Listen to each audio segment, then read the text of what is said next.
welcome everyone for those who are online and who hopefully still will be joining in a few minutes. Thank you for joining today's research seminar of MSDI.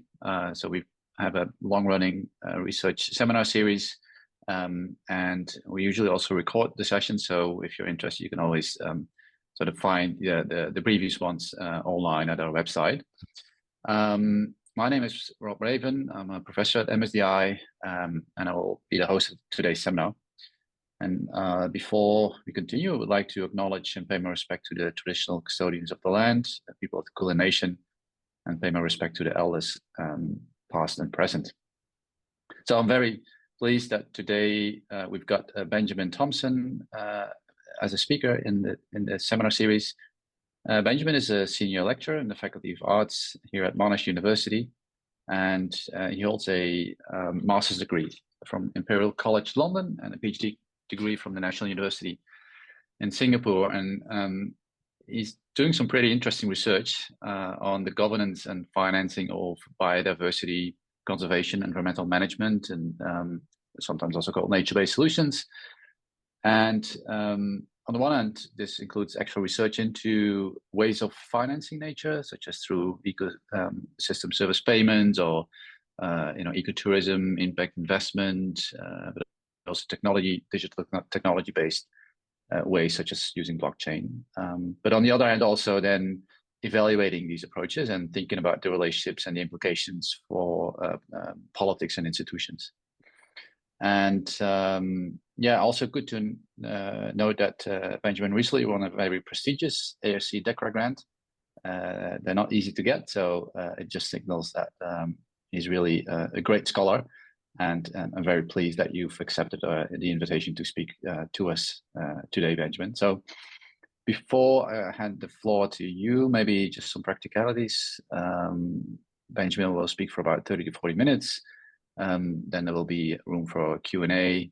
And so you can think of questions that you would like to address during his talk. And you can then either raise your hand during the Q&A and ask the question yourself, which has my preference. But for those who might be still enjoying the lunch or for other reasons not be able to talk live, feel free to put in the question in the chat, and I'll raise the question for you. So without further ado, Benjamin, the floor is yours. Okay, thanks, Rob, and hi, everyone, and thanks for the invitation to talk to you today about my research interests, which Rob has sort of provided an overview of there, but I'd say they're generally encapsulated by my slightly provocative version of WWF's famous panda here. So what I'm going to be discussing today is a recent shift in how environmental conservation is being financed. And in the main part of the talk, starting now, I'll be providing examples of some of my research, which highlights some of the possible socioeconomic, political, and institutional issues, which may arise when private sector actors or private sector finance, be they entrepreneurs, companies, investors, new tech startups get involved in conservation-related matters. So what I'm portraying there with the WWF Panda is that conservation is becoming increasingly privatized, you could even say corporatized, whether it's a shift in the actors that finance the projects, the development of approaches that value and commodify nature, so touching on ecosystem services movement and ecological economics research, or just the fact that most of WWF's and the other big conservation NGOs, such as Conservation International and the Nature Conservancy, TNC, the majority of their board members are actually comprised of corporate CEOs. And that opening slide there of the WWF Panda and the other logos that you see on there, these guys all sit on WWF's board. Now, whether this is a good thing or a bad thing is a big discussion and quite a divisive discussion within and among conservation scientists and environmental scholars. And I won't be dwelling too much on that today and these more critical perspectives at a high level. But as you'll see, my research generally zooms down on some of these individual approaches, which I'll get to in a minute, and which Rob's sort of signposted, and really scrutinizing how effective they are in terms of a cost effectiveness type look, and whether there's any sort of barriers, political, socioeconomic, or otherwise, that can inhibit their success. So conservation finance just regards essentially the suite of different ways that you can finance environmental conservation, be it donor philanthropy to market-based mechanisms such as payments for ecosystem services, or actual investments that seek a financial return, such as impact investments, which is a term that you might be familiar with, perhaps certainly in terms of solving social problems in the world today. And collectively, these are all called for-profit conservation approaches. There's a big literature in the scholarship around for-profit conservation. Traditionally, of course, conservation has relied upon funding from two sources. So the public sector, government budgets, okay, from the Treasury, and the civil sector, okay, grants, philanthropic donations. A lot of these come from the Global Environment Facility, etc. But we're widely led to believe that environmental conservation is experiencing its own financial crisis. There isn't enough money to go around to save species, ecosystems, and the world. So this data is taken from the report I showed on the previous slide here, the State of Finance for Nature, which was published last year. And it breaks down the different components of conservation finance and shows that approximately $50 billion is spent on conservation-related efforts annually. But this bar shows that this is a major shortfall compared to what is actually required. So the estimate is that between 150 billion and 400 billion, which would obviously stretch way past this computer screen, is what is forecast to be required. And what that essentially means is required so that countries can achieve the goals stipulated by the Convention on Biological Diversity, can achieve Sustainable Development Goal 14, 13, 15, life on land, etc. Obviously, all of these agendas and conventions have certain targets, and a lot of money and resources, financial or otherwise, are required to ensure those targets are met. But there's a huge underspend at the moment.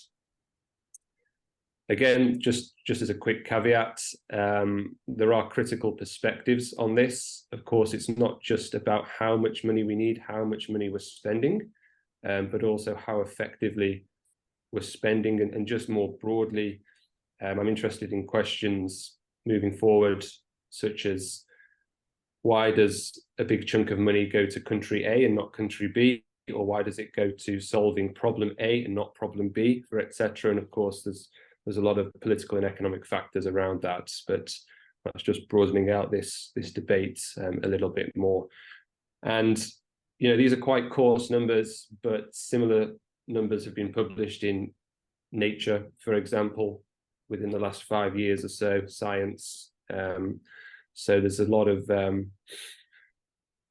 furore around this, and this is really sort of the lead into what I do as a scholar.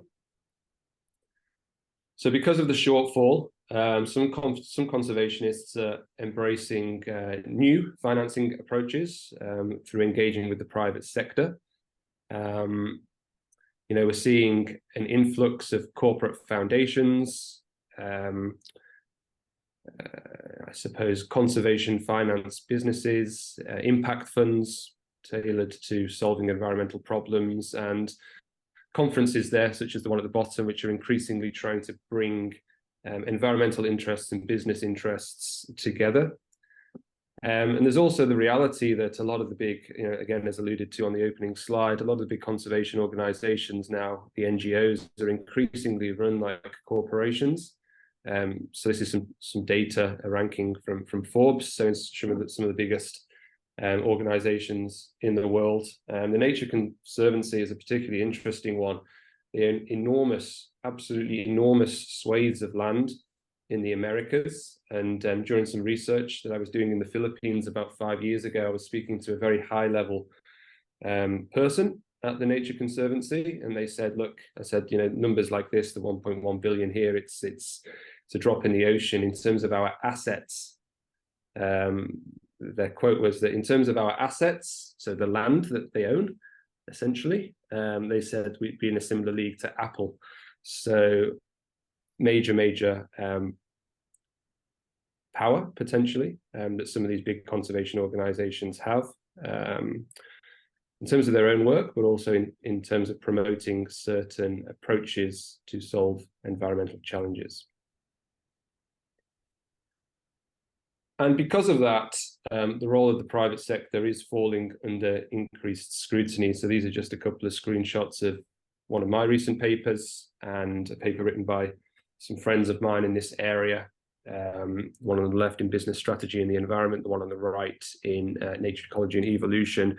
And the titles just give you sort of a glimpse into some of this sort of scrutiny that certain academics are starting to focus on here with this shift really in conservation finance.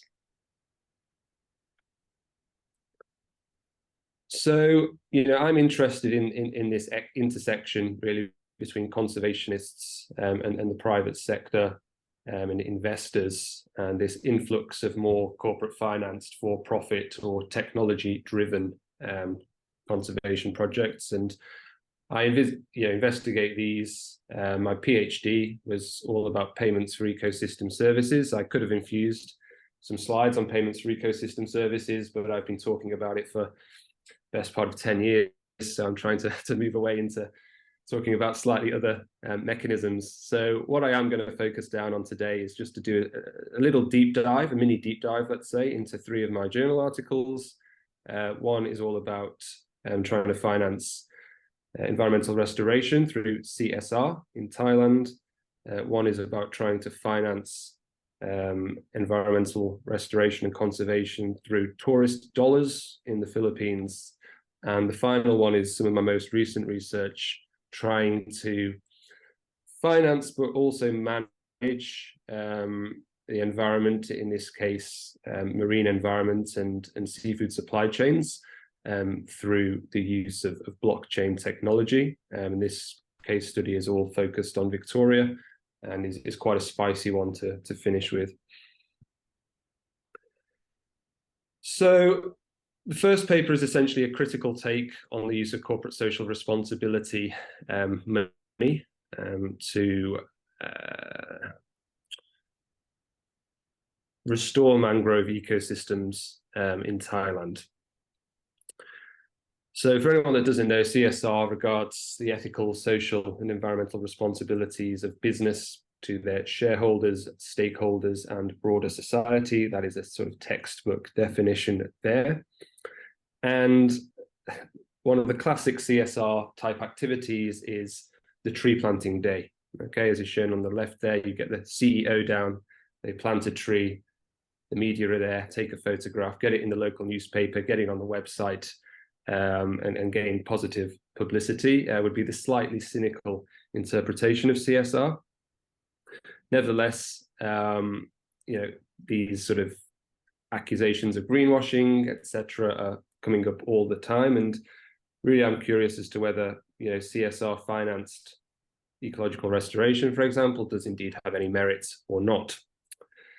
So a few years ago I was in Thailand and I was speaking to some ministers and government officials about a different project actually, but they said this: in Thailand there has been tons of mangrove reforestation. We have seen project after project, company after company coming in to replant, and one after another they fail.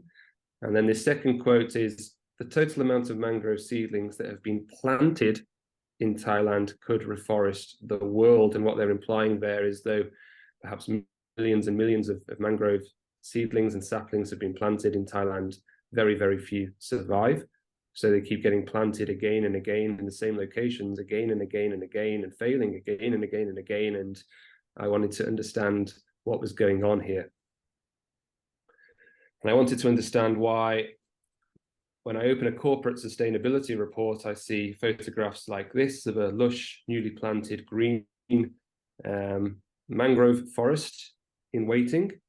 And when I visit the exact same study site a couple of months later, I see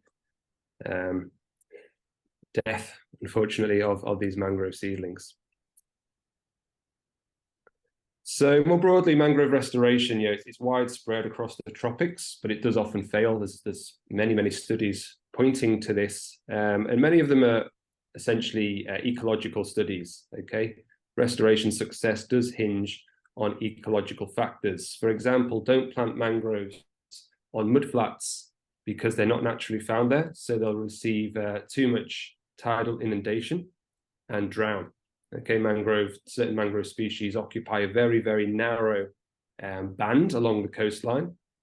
And if they receive too much tidal inundation or not enough tidal inundation, they won't survive. So it's not as simple as just seeing, a mudflat extending off the coast at low tide and just whacking in loads of mangroves. And they're not going to survive at all, but this is the typical way that mangrove restoration is undertaken. It's ultimately institutional factors that influence how restoration decisions are being made, okay, in terms of how the restoration is done, and typically it's done by planting mangroves by hand. In terms of where it's done, and typically it's done on mudflats. So when I use the term institutions, in the social sciences, we define institutions as things that condition behavior and relationships between one or more actors. When I use the term institution, I'm not talking about organizations. I'm talking about the laws, the policies, the understandings, the customs, which govern and condition how one or more actors, an organization or otherwise, interact. So during this research, I spoke to many stakeholders involved in mangrove restoration around Thailand to show how several institutions link together to create what I call a cycle of failure. Now, this is a slightly interesting slide, probably not wise to include a complex figure like this on a presentation slide, but this is the cycle of failure. I'm just going to talk you through it because it usually proves effective at the end. So the cycle of failure starts down here in phase one, when the Thai government set national policies and restoration targets to increase mangrove area by X% by year Y, for example. And then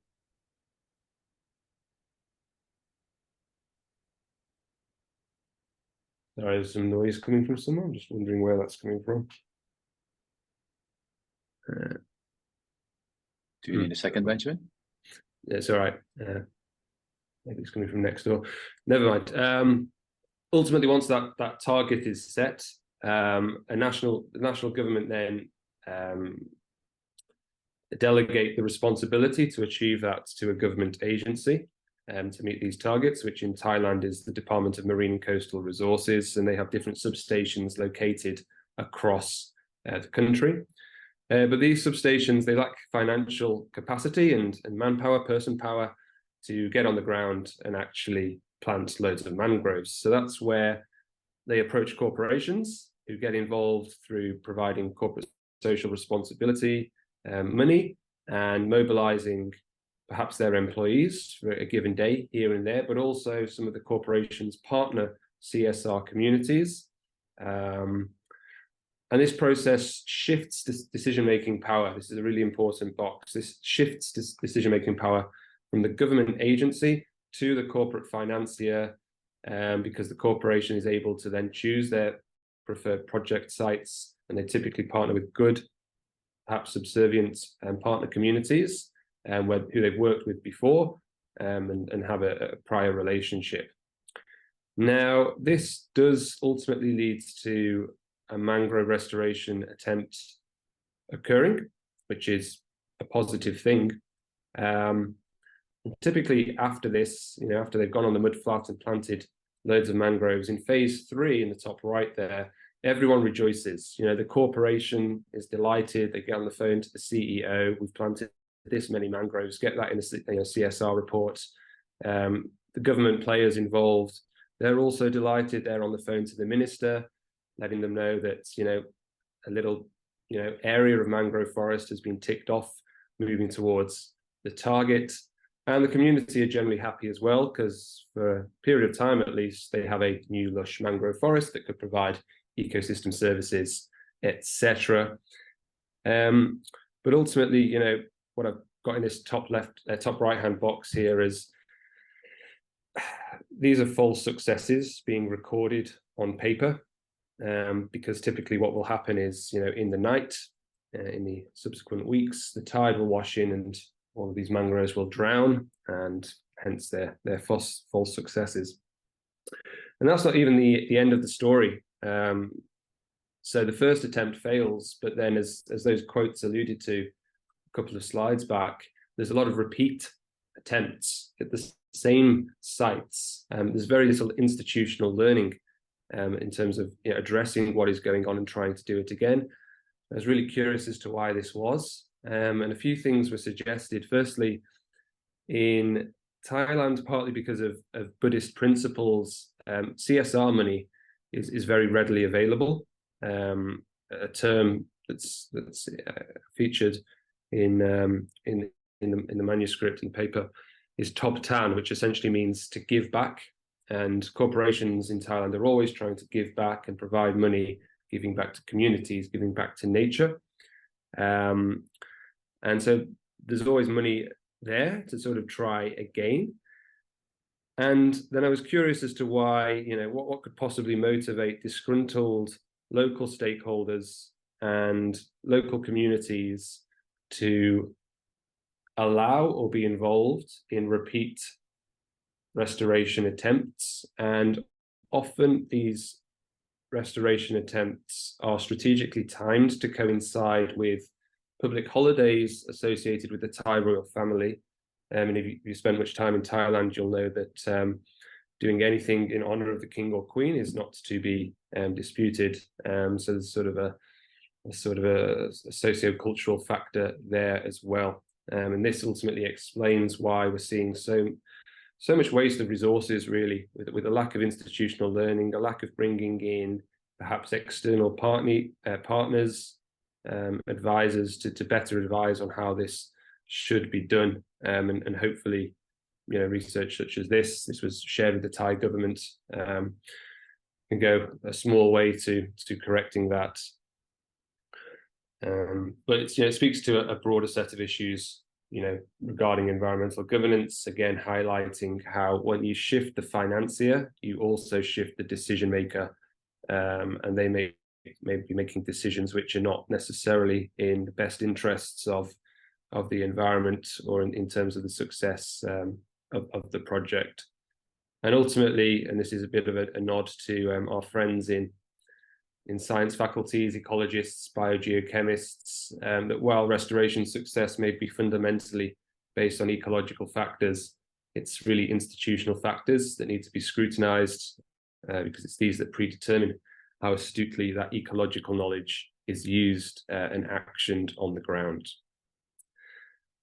So the next paper I'm going to talk about is a paper all about ecotourism. This was actually published in one of the best tourism journals. I'm not sure if there's any tourism scholars out there. I am not really a tourism scholar, but this journal has an impact factor of 12.7, and it's actually a paper all about mangrove forest boardwalks. So mangrove forest boardwalks are not necessarily the most alluring topic, but somehow this paper has ended up in a very good journal, essentially. And the reason for that is because of the argument that I make or bring to light in the ecotourism scholarship, which I'll sort of explain, but it's essentially the idea that as the title alludes to here, just because you create an ecotourism project doesn't necessarily mean that tourists are going to flock to it and it become financially self-sustaining, which is what was experienced at a number of mangrove eco parks on this island in the Philippines where I worked. So look, ecotourism emphasizes the minimization of negative impacts on the environment, the fair distribution of financial benefits, and the empowerment of local people. Again, another textbook definition there. It's promoted by supranational organizations. National governments like to adopt it in their plans, and local communities are lured by the prospect of extra income or new livelihood opportunities that it could create. And again, in the literature, all the ecotourism papers out there, they point to management challenges that ensue once the decision has been made to establish an ecotourism project, okay, related to power asymmetries, inequitable distribution of the tourist dollars, trust and transparency issues, competition between different tourism operators. I've got another paper in Malaysia all on that. And so what I'm arguing in this paper is that many of these management challenges either arise directly because of or will be exacerbated by ecotourism operations being developed at sites which have low ecotourism potential. So those with a limited ability to attract tourists due to a lack of ecological or geographic or infrastructural assets from the outset. This photograph shows the Royal Bengal tiger in the Sundarbans mangrove forest of Bangladesh. So this would be an ecotourism site with very high potential because it doesn't become much more alluring than the Bengal tiger. But very few mangrove forests have, let's say, environmental assets akin to that. So the story sort of unfolds on a place called Panay Island in the central Philippines. Don't imagine many people have heard of or been to Panay Island. It's more likely that you'll have heard of Boracay Island, which is shown in the top left of this figure here. Boracay is very much a jewel in the Philippines tourism crown. Beautiful white beaches as shown here. Good party scene as well. A good place to head once you've done a few months of field work on Panay's main island here. But what I'm going to talk through now is a summary of interview data and findings that I uncovered when I visited 5 eco parks, shown here with the green dots, on Panay Island a couple of years ago. And also shown on the map are key tourism spots such as Boracay Island, but also the major cities on Panay Island as well. So I conducted interviews with all the different people, the actors involved in establishing and managing or trying to manage these ecotourism projects. You might have noticed that in the title I use the term the lure of ecotourism, and this means the lure to the potential supply side of ecotourism. So the tour operators, the local communities who would potentially welcome tourists in for homestays, etc. And generally local communities and other local stakeholders are lured by the prospect of ecotourism. Okay, as these quotes testify, people were excited because there could be job creation, and there could be capacity building, so training seminars, and there could be institutional change in the form of better protection for the mangrove forests. In some cases, the decision to start an ecotourism endeavor coincided with the decision to declare a site as a wildlife sanctuary, or signing co-management agreements between local communities and local government, for example. So generally, ecotourism is seen to be this positive win-win-win opportunity. But that wasn't what occurred at most of these sites in the Philippines. Financial challenges caused a lot of disempowerment among the local actors involved. and tourist numbers were very low, and therefore revenue was very low, and therefore the operation was not particularly financially self-sufficient. And we're talking about the Philippines, which is a typhoon-prone region. A lot of these boardwalks were constructed out of bamboo and were suspect to damage, and there was no funds necessarily to repair this. So again, in a similar sort of take on what happened in Thailand, private finance was sourced with local business people, or in this case, a large fast food chain, the largest fast food chain in the Philippines, Jollibee, came in to provide some financial support and sponsorship. But again, these actors had some sway over how these eco parks might be managed in the future for better or worse. But ultimately, a lot of optimism was dashed because no tourists came, no money, breakdown in relations.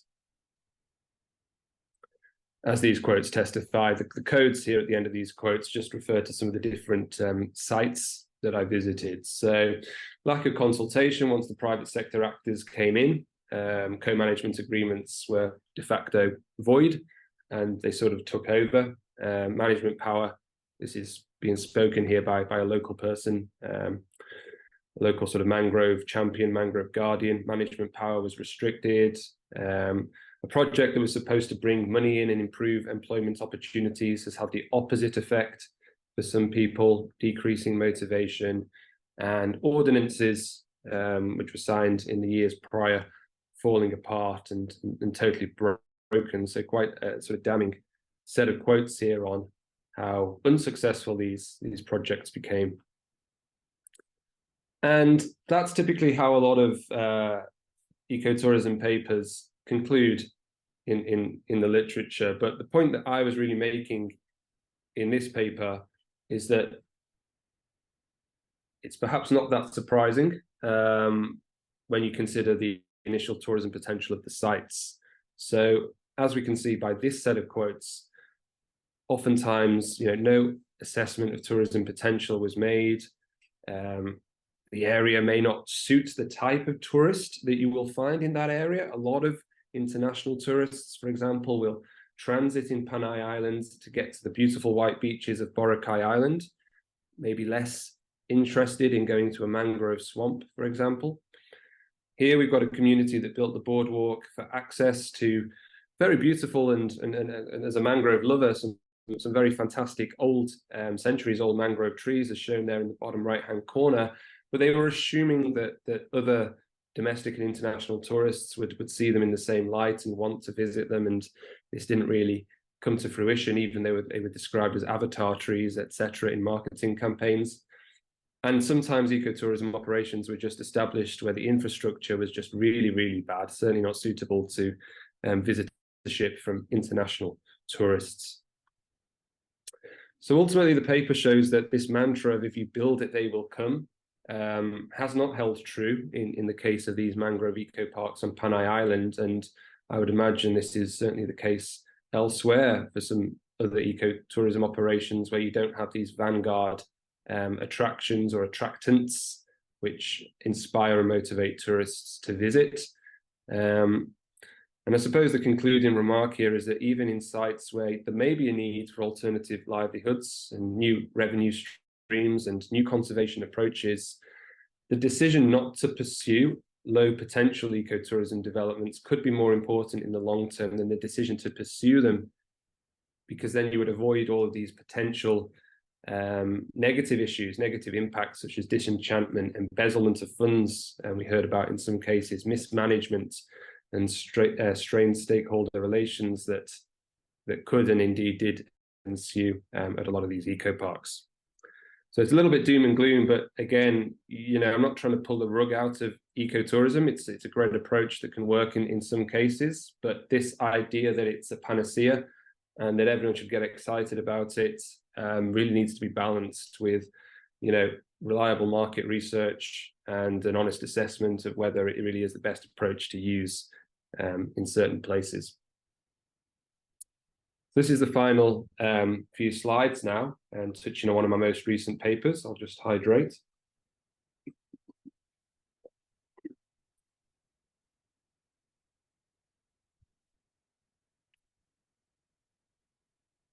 So this paper came out about 4 months ago, and it caused a bit of a stir in the media.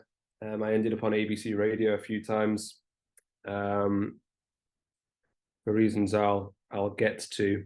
So let's dive in then. Blockchain technology, I'm sure we're all aware of as the technology that underpins cryptocurrencies such as Bitcoin and Ethereum. It's essentially just an open online database where blocks of data are stored on a digital chain, and they're given special codes so that it all becomes immutable. It's a publicly accessible database, and no one can tamper or move the data or change the data without approval and verification from everyone else that has access to this online public database. I'm not a computer scientist. This isn't a computer science study, but that's essentially how blockchain works. It's a way for servers, computer servers, and different actors to really verify the integrity of digital information because it's accessible and visible to everyone else that has the access that may be involved in, for example, a supply chain. So beyond cryptocurrency, blockchain has a lot of other potential uses, including to improve the transparency and sustainability of supply chains. And there's a lot of hype in the literature and the media around how blockchain is going to revolutionize supply chains and solve food fraud problems and all of that. But what I argue in this paper is that we need to be a bit more realistic here and understand that not all actors in the supply chain may actually want this level of transparency. They may not actually see benefit to their business and their business models in terms of embracing blockchain technology and the transparency that it offers. There may be essentially the academic term would be innovation resistance to these innovations such as blockchain. So the study shows how institutional legacies and social power relations within the seafood industry in Australia, particularly Victoria, can create innovation resistance. The seafood industry is a particularly interesting case because it's exhibited by limited digitization, high competition, a long-standing tradition of face-to-face trade down at the wholesalers, down at the big seafood markets in Melbourne, for example, paper cash transactions, and crucially, an oligopoly of wholesalers, the big seafood giants. I won't name names, but there's many of them in the Melbourne area who have the power and network to control the supply chain, all against, of course, this backdrop of food fraud claims.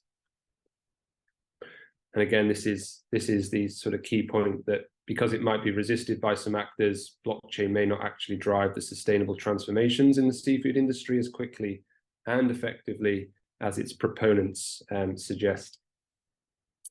So I partnered with a local startup called Two Hands. Not sure if anyone's heard of Two Hands, but they're a blockchain startup. Some graphics from them here, essentially showing you how this works. They have a group of fishers in the Victoria area, and they have a group of restaurants, seafood restaurants across Greater Melbourne, let's say.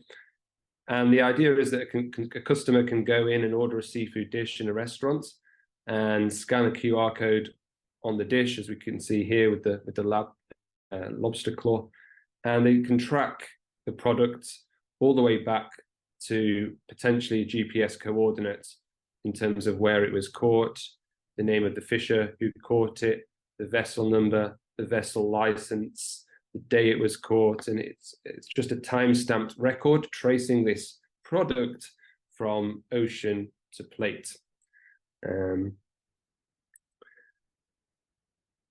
This is typically what a seafood supply chain looks like. You have your big seafood corporations. They employ fishers or subcontract to other fishing companies or aquaculture operators. Aquaculture companies were also included in the study. And then you've got this group of middlemen or middle people, the wholesalers, the processors, etc., and before it's then shipped off to the retailers, such as your Woolies and your Coles, or your food services like restaurants, etc., and eventually consumed by our good selves. And as shown on the right here, these blockchain platforms can essentially cut out the middlemen and lead to more direct trade between the fisher and the end consumer or the restaurants, which is a potential positive for some, but obviously not all. Or it can include all of these pre-existing actors, but just in a much more transparent manner, okay, logging and tracking individual components, even when a fish has been filleted, for example.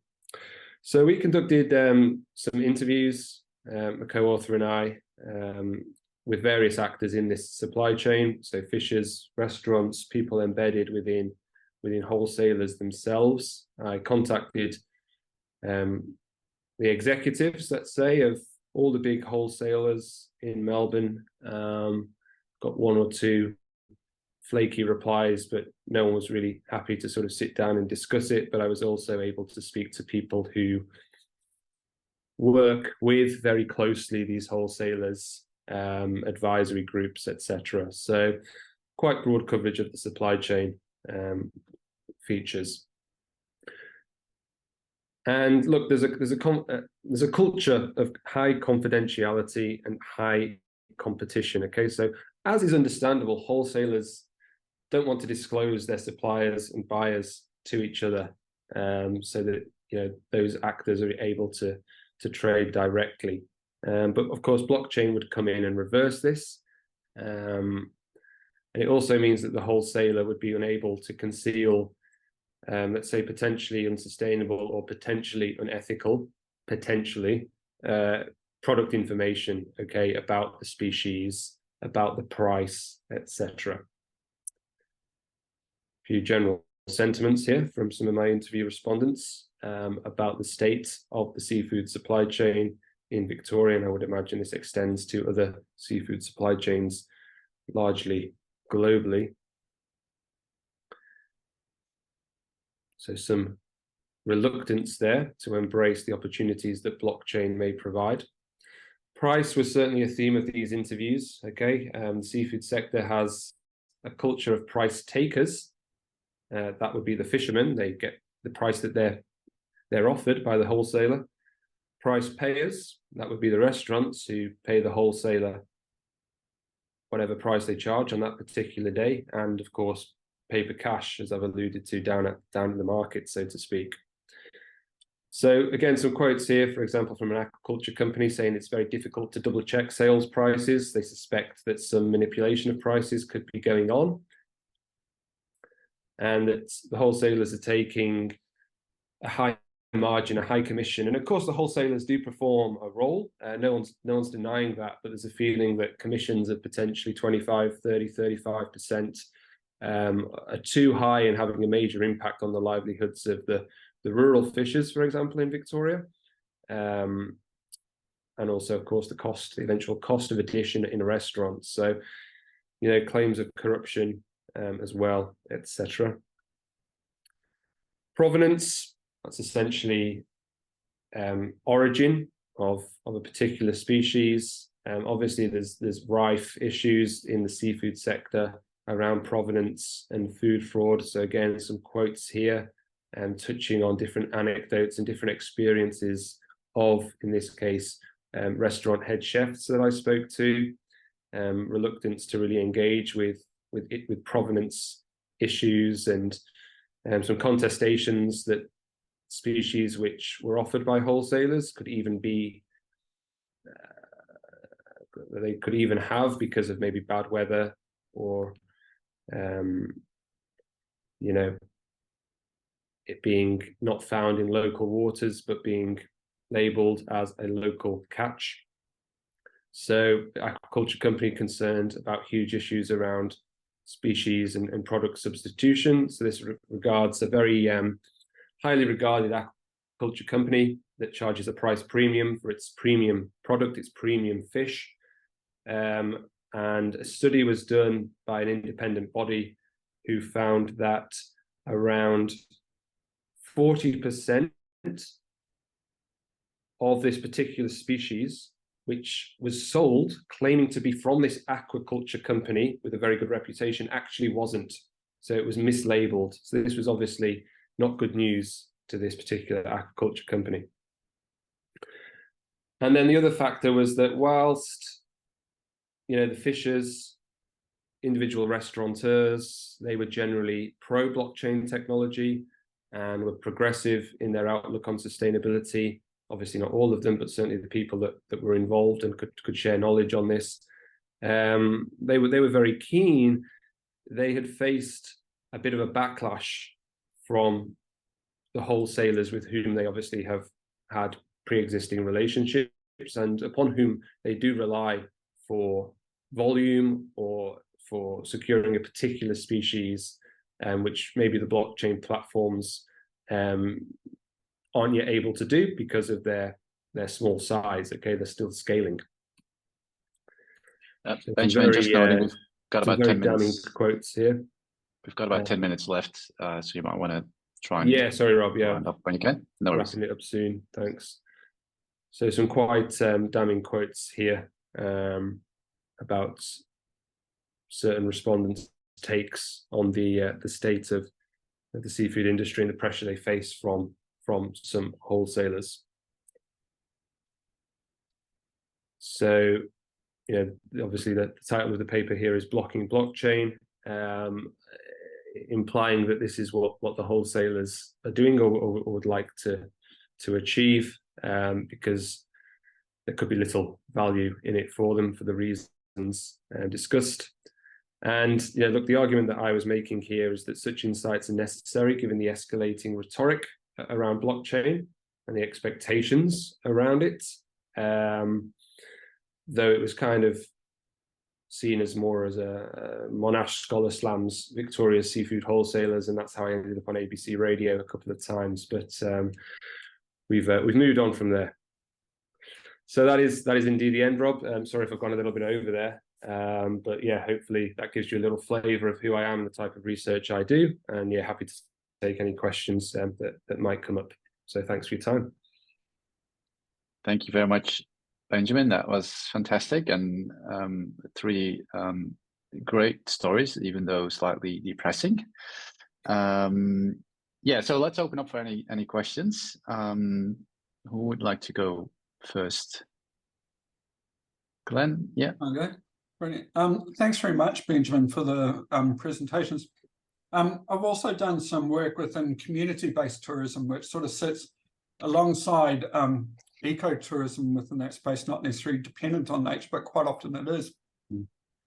And one of the key challenges that we saw within that, again, was that local community capability to do or to run a tourism business. And it seemed to have come out within your pattern as well, that these relationships were with the businesses that had the capability and the community as the customer, rather than necessarily community-based, where the sort of capability is developed within that community. I wonder if you could talk to or highlight any discussion there about how the companies that were the ecotourism partners helped develop the community as well, or were they largely just about exploiting the natural environment for the tourism opportunity? Yeah, that's essentially what came through, Glenn. Certainly in the more sort of unfortunate cases, a couple of these projects failed. Actually, they just outright failed because they were just in the wrong location. And since conducting the study, they've collapsed. They are no more. Interestingly, the ones which did have private support and private entrepreneurs coming in. So, for example, in one case, there's a particular private entrepreneur that owns a number of tourism businesses on Boracay Island, who was approached to come on board and finance an upgrade of the boardwalk, and generally provide at that time provide more guidance to the local community on how to manage the operation, but ended up essentially just hiring their own externally sourced staff and just running it as a money-making business. So, for example, the entry fee was quadrupled overnight, and an operation that had been run with sort of environmental considerations at the forefront was suddenly not run like that. So different, more gimmicky tourism activities were sort of installed, such as fish ponds where you could feed tilapia, for example, some accommodation within the eco park with questionable sanitation practices, I'm led to believe. So there was some disgruntlement amongst the local community through this feeling that the private entity had just sort of steamrolled over them and was now just developing the project in how they wanted to. In the case of the Jollibee sponsorship, that's probably the most probably the most successful case. That eco park is still thriving quite well, but it is predominantly because of the financial support that Jollibee provides. And that's something obviously Jollibee can report on in their own corporate sustainability reports, linking back to my first paper there. So, but good to know someone else at Monash that's working in that general area, Glenn. To be honest, I have looked into my own faculty, and there's not too much tourism action. So happy to talk a little bit more in the future. Yeah, cool. Thank you. Fantastic, Glenn. And I know Paris has a question as well, so I'll hand over to you, Paris. Thanks, Robin. Thanks, Benjamin, for a really interesting presentation. I'm super interested in how orthodox financial logics shape sustainability transitions, and equally how heterodox logics emerge and resist kind of capitalist interests.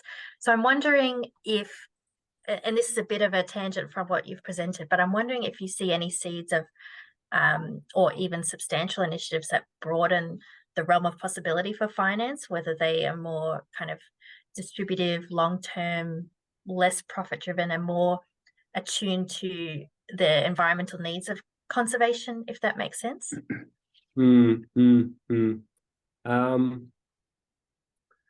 Yeah, I mean, just as a broader caveat, I'm aware that my research can come across as a little bit doom and gloom. The general vibe is that I try and dispel some of the hype. I do feel like all these initiatives have merit. I'm not a Marxist political economist that's trying to unravel the capitalist system from I accept it, and I'm just trying to ensure that proponents and practitioners are aware of some of the realities around this, right? But look, I think I'm interested in financial technology, so fintech, for example. I've got a project on the go around fintech and how that's being used to finance and manage and gamify and attract support from a wide range of stakeholders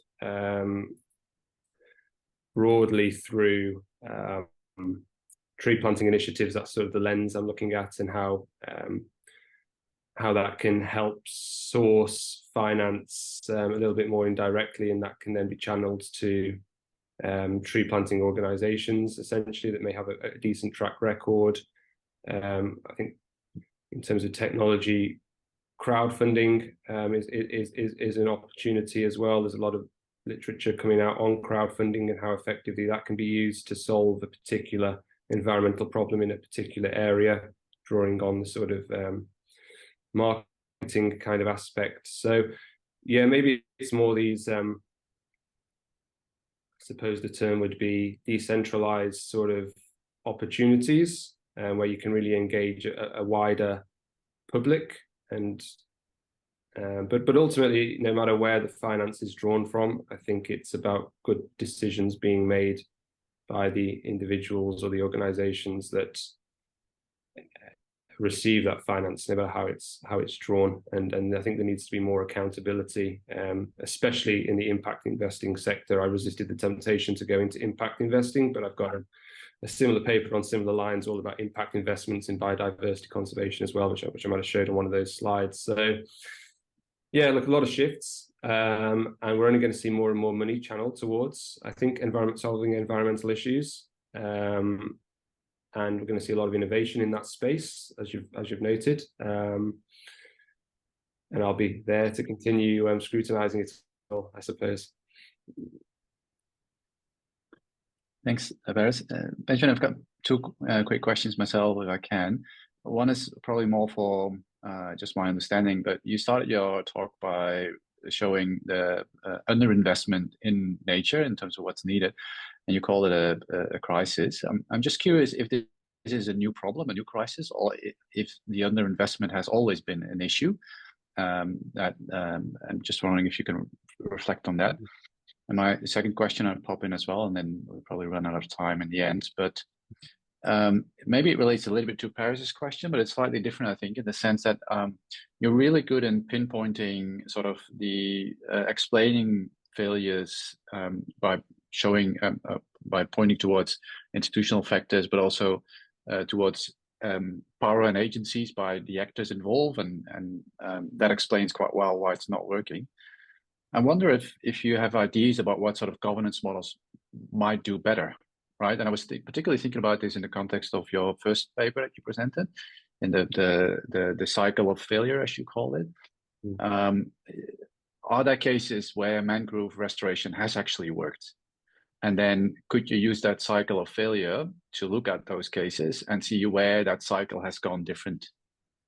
And if you have that, then you can actually maybe point towards models or enablers or actors that come in, sort of, that can help not go into that failure cycle, but actually in a successful cycle.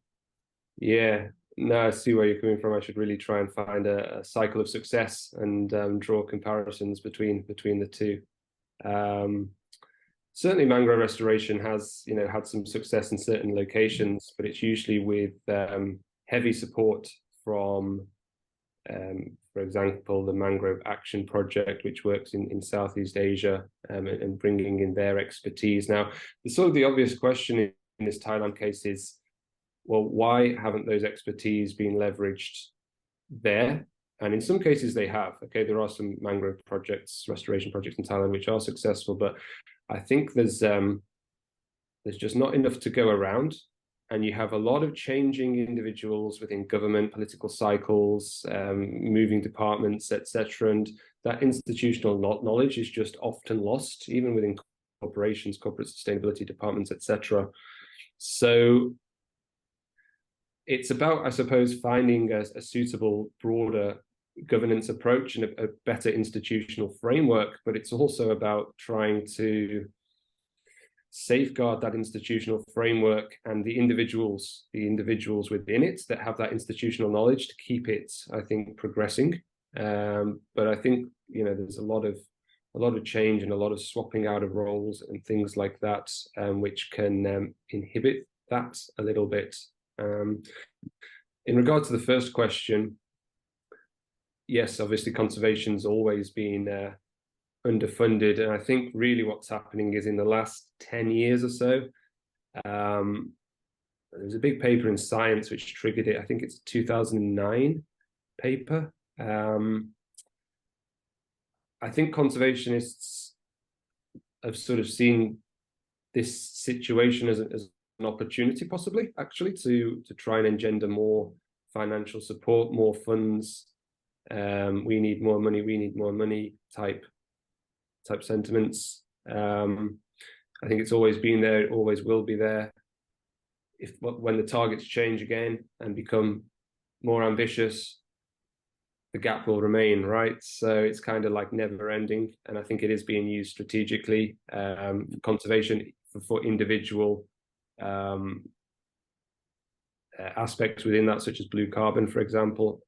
So yeah, I think it's always been there, it always will be there. And it's what I tend to use to open and lead into my presentations, my journal articles, my grant proposals. But yeah, maybe deep down I do have a more cynical take on this framing as well. So yeah, I think you're right. It always will be there.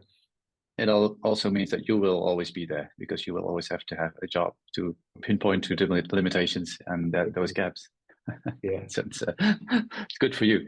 Yeah. Well, we've reached the end of the hour, actually a little bit over, but I would like to really thank you, Benjamin. I really enjoyed that presentation. There's great to see the connection that you've been making with Glenn, and Paris and I also involved in another project in Indonesia, which is set against the background of ecotourism to revitalize some communities around a river, using nature as well as other potential solutions. So there's some connections there that I think that we didn't see before, which is great.